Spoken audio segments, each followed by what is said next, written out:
नमस्कार दोस्तों, मैं हूं विशाल और मैं आज आपको बताने वाला हूं बद्री विशाल जी के बारे में। बद्री विशाल जी में कैसे जा सकता है, कैसे वहां पर घूमा जा सकता है और वहां का जो है खर्चा कितना होगा, वहां पर ट्रेन, बस, भोजन का खर्च कितना आने वाला है। तो सब कुछ आपको इस वीडियो में छोटी बड़ी इंफॉर्मेशन मैं देने वाला हूं। तो इस वीडियो को पूरा देखिए और चैनल को सब्सक्राइब कीजिए, लाइक कीजिए और शेयर कीजिए ताकि इसी तरह की वीडियो आगे भी आपको मिलती रहे। तो अब करते हैं हम यात्रा की शुरुआत। तो यात्रा स्टार्ट करने से पहले हम बात कर लेते हैं रजिस्ट्रेशन की, कि वहां जाने के लिए जो रजिस्ट्रेशन होने वाला है वो किस प्रकार होने वाला है। तो सबसे पहले मैं बता दूं, आप जो लिंक जो स्क्रीन पे देख रहे हैं, इस लिंक पर जा करके आप ऑनलाइन रजिस्ट्रेशन करवा सकते हैं। ऑफलाइन रजिस्ट्रेशन भी आप करवा सकते हैं। आप हरिद्वार या ऋषिकेश में जाकर के ऑफलाइन रजिस्ट्रेशन भी करवा सकते हैं और वहाँ भी आपको काउंटर मिल जाएगा। लेकिन मेरी यही सलाह रहेगी आपको कि आप ऑनलाइन रजिस्ट्रेशन करवा लें ताकि आपको वहाँ समय बर्बाद नहीं करना पड़े और साथ में आपको लाइन में भी नहीं लगना पड़े।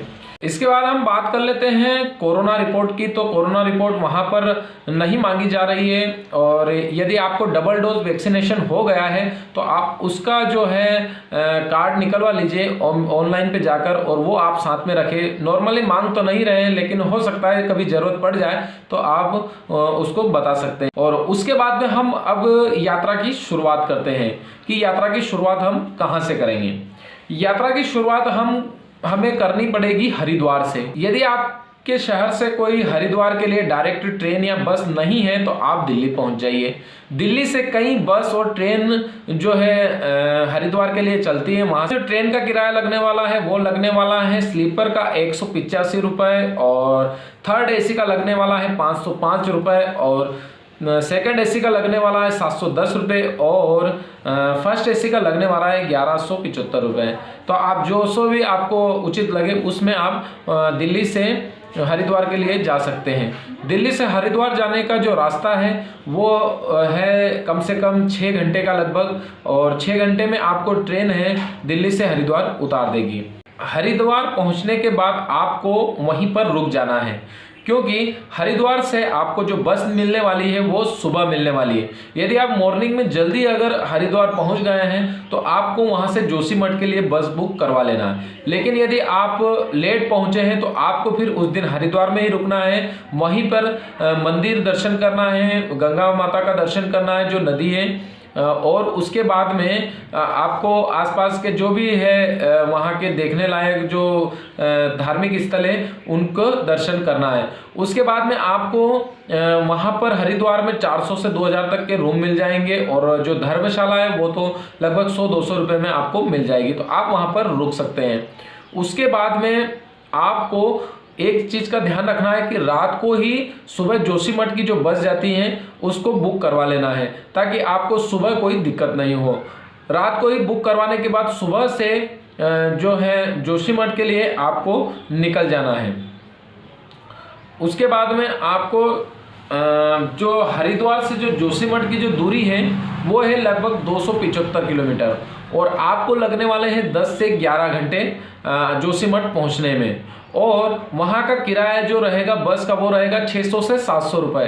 तो आपको जल्दी बुक करवा के जल्दी वहाँ से निकलना है क्योंकि रात को जो है जोशीमठ के लिए कोई बस नहीं चलती है क्योंकि जो हरिद्वार से जोशीमठ का जो बद्रीनाथ का जो रास्ता है वो बहुत ही सकरा है, इसलिए रात को कोई बस वहाँ से नहीं चलती है।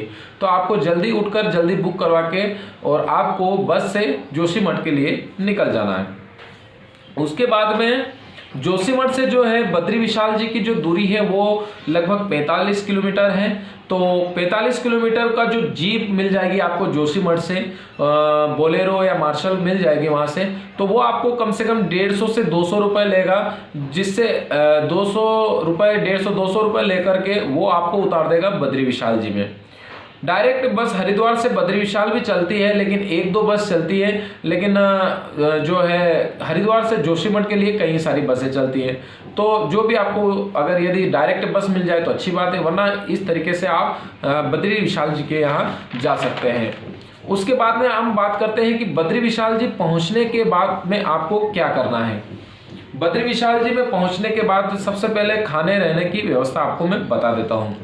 सबसे पहले मैं बताता हूं कि सबसे सस्ता आपको वहां पर कई आश्रम मिल जाएंगे जो कि 100 से 200 रुपए में आपको 1 नाइट के लिए रूम दे देंगे।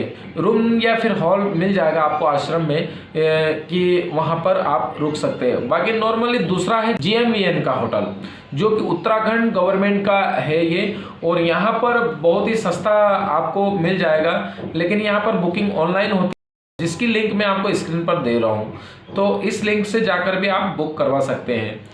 और इसका जो किराया है वो 45 रुपये है मात्र एक दिन का, 24 घंटे का एक दिन का 45 रुपये चार्ज लेते हैं। लेकिन यहाँ पर रूम मिलना थोड़ा मुश्किल हो जाता है। और उसके बाद में मैं बात कर लेता हूँ प्राइवेट होटल की। तो प्राइवेट होटल यहाँ पर मिलेगी 400 से 2000 के लगभग, और सीजन के समय हो सकता है और भी रेट बढ़ जाता है। जैसे मई और जून में भीड़ ज़्यादा रहती है तो उस समय ज़्यादा जो है रेट बढ़ जाता है होटल का। तो ये आपको होटल इतने में मिल जाएगी। और जो बद्री विशाल में जो भोजन है वो बहुत ही शुद्ध शाकाहारी आपको मिल जाएगा। 100 से 150 रुपये थाली में आपको अच्छा भोजन मिल जाएगा। तो आप 100 से 150 रुपये थाली में आप भोजन भी वहाँ पर शुद्ध शाकाहारी कर सकते हैं। बद्रीनाथ में होटल लेने के बाद और भोजन प्रसादी लेने के बाद में, उसके बाद में हम बात कर लेते हैं दर्शन की। दर्शन करने के लिए आपको सबसे पहले जाना होगा बद्री विशाल जी के मंदिर की तरफ, जहां पर बना है तप्त कुंड। तप्त कुंड में पानी गर्म रहता है और वहां पर आप स्नान कर सकते हैं। वहां पर कई लोग स्नान करते हैं क्योंकि गर्म पानी होने की वजह से वहां पर सभी को बड़ा आनंद मिलता है। और उसके बाद में सभी लोग बद्री विशाल जी के दर्शन करने के लिए जाते हैं। दर्शन करने के लिए जाने से पहले एक चीज का ध्यान रखना है कि आपका मोबाइल और कैमरा यदि आपके साथ में है तो उसको आपको होटल के रूम में ही रखकर जाना है, क्योंकि वहां पर कैमरा और जो मोबाइल है अलाउ नहीं है। उसके बाद में वहां पर पिंडदान भी होता है, और पिंडदान जो है वहां पर बना है ब्रह्म कपाल, और ब्रह्म कपाल के पास में ही कई ब्राह्मण लोग बैठे रहते हैं जो कि बद्री विशाल जी के टेम्पल के पास में ही हैं। और वहां पर आप अपने पितृ देवताओं का जो है पिंडदान भी कर सकते हैं। उसके बाद में हम बात कर लेते हैं, दर्शन वर्शन हो गए आपके, उसके बाद बात कर लेते हैं कि यदि आप केदारनाथ गए हैं तो केदारनाथ से किस प्रकार बद्री विशाल पर आ सकते हैं और कितना दूर पड़ेगा और कितना किराया लगेगा। तो आप वहां से भी बद्री विशाल जी के दर्शन कर सकते हैं। तो जो है केदारनाथ जी से जो बद्री विशाल की दूरी है वो है लगभग 243 किलोमीटर, और वहां से जो बस मिल जाएगी आपको मिल जाएगी कम से कम 600 से 700 रुपए में आपको वहां से बस मिल जाएगी। और वहां से जो रास्ता है 9 से 10 घंटे का रास्ता है, तो आप केदारनाथ जी से बद्री विशाल भी आ सकते हैं। वहां से बस मिल जाएगी, 9 से 10 घंटे में आपको जो है बद्री विशाल उतार देगी। उसके बाद में सही जो समय की बात करता हूं कि मौसम कौन सा ठीक रहेगा दर्शन कर लेगा, तो मेरी यही सलाह रहेगी कि मई और जून में तो बड़ी भीड़ रहती है, उस समय आपको ज़्यादा महंगा भी पड़ेगा दर्शन करना, और आना जाना, होटल रूम किराया, भोजन सभी महंगा पड़ेगा। जून, जुलाई और अगस्त में आप दर्शन करने के लिए यहाँ पर आइए, उस समय भीड़ भी कम रहेगी और आपको जो है दर्शन करने में आसानी रहेगी और आपका खर्च भी कम आने वाला है।